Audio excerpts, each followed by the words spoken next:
వెంకటేశ్వర స్వామి వారివి 3 రూపాల? అవును. వెంకటాద్రి సమం స్థానం బ్రహ్మాండే నాస్తి కించిన వెంకటేశ సమోదేవో నభూతో నభవిష్యతి. ఆ వెంకటేశ్వర స్వామి వారి యొక్క దివ్య కృపతో కలియుగ ప్రత్యక్ష దైవమైనటువంటి శ్రీ వెంకటేశ్వర స్వామి వారి యొక్క దివ్య రూపాలు తెలుసుకుంటాం మనం. స్వామివారు విశేషమైనటువంటి సేవలను అందుకుంటూ ఉంటారు.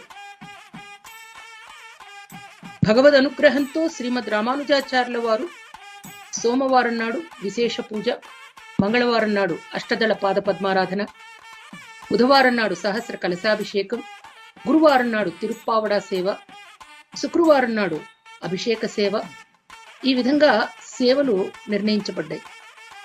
ఇవి నిత్యోత్సవ, పక్షోత్సవ, మాసోత్సవ, సంవత్సరోత్సవ అనేక ఉత్సవాలు జరుగుతూనే ఉంటాయి.